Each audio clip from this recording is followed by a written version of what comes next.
The former cabinet minister Tessa Jowell has lost her battle with brain cancer. Her family announced today she launched a campaign to improve care for patients. After being diagnosed with brain cancer a year ago, the 70-year-old died while surrounded by her husband and children on Saturday, a family spokesman said.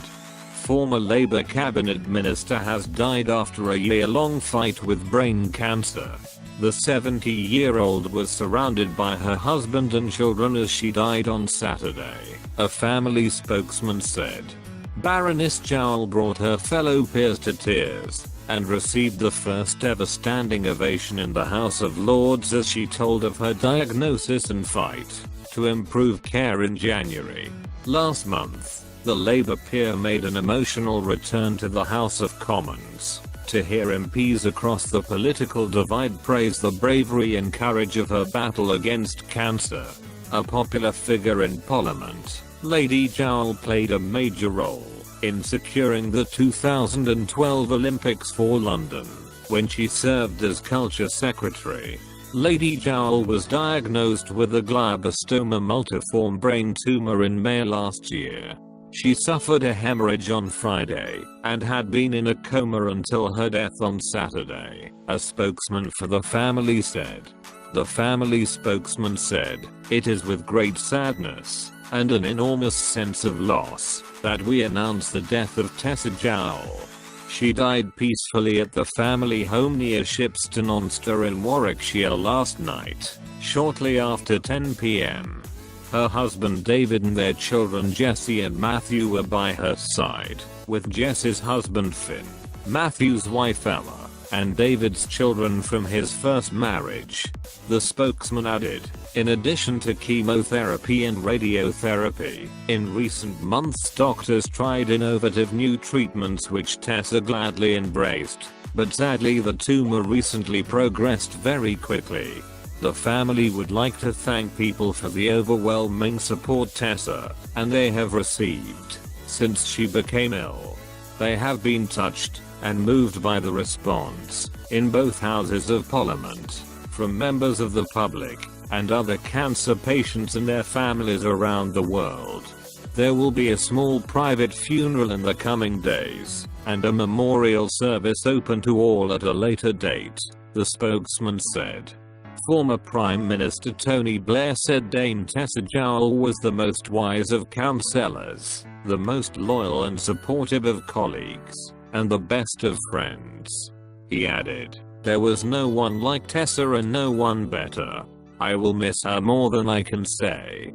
My thoughts and prayers, and those of Cheery and all the family, are with David and her wonderful family, of whom she was justly very proud."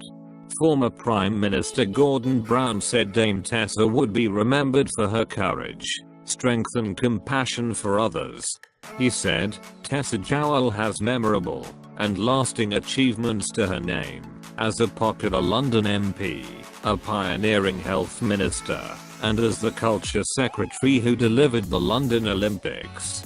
No one will ever forget the courage, strength and compassion for others that defined her life, shown in her incredible bravery in facing cancer and her desire to ensure that, even while she suffered herself, she helped others who faced similar illnesses.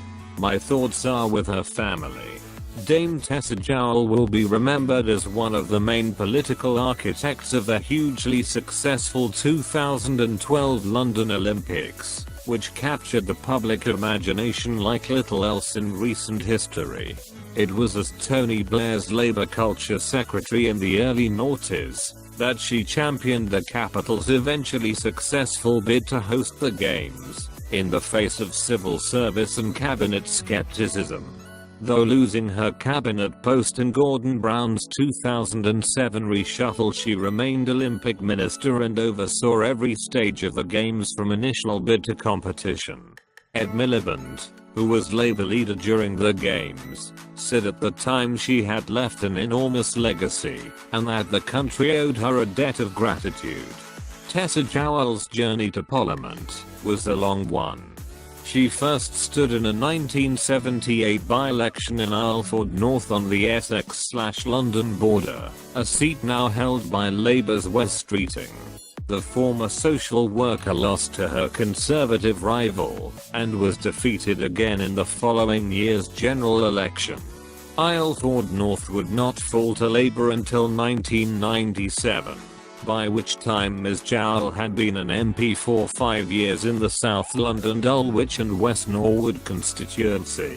In 1997 she was one of the 101 female Labour MPs on the government benches following the party's landslide victory, who were dubbed, in less self-aware times, the Blair Babes. A succession of ministerial jobs followed, including Employment Minister and Minister for Women, before she joined the cabinet as Culture Secretary in 2001. Here she took on the job of convincing unsure colleagues about the merits of hosting the Olympics in 2012. London finally won the vote in July 2005. Her backing for the Games was not unquestioning, however.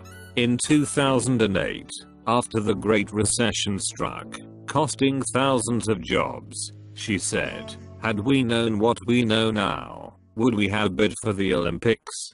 Almost certainly not." In 2012 she was made Dame Tessa Jowell in the birthday honours for political and charitable services, which were partly in recognition of her work on the Olympics. 3 years later, after stepping down from the Commons at the 2015 general election, she was made Baroness Jowell of Brixton. She later stood to be Labour's candidate for Mayor of London in 2016, but lost out to Sadiq Khan. Her career was not without controversy. She split from her lawyer husband David Mills in 2006 when she admitted being unaware he had paid off part of their mortgage, with £350,000 at the centre of a bribery case involving former Italian Prime Minister Silvio Berlusconi. Mr. Mills was charged along with Mr. Berlusconi with corruption in Milan, and was convicted in his absence in February 2009. Before being acquitted by the Italian Supreme Court under Italy's statute of limitations a year later.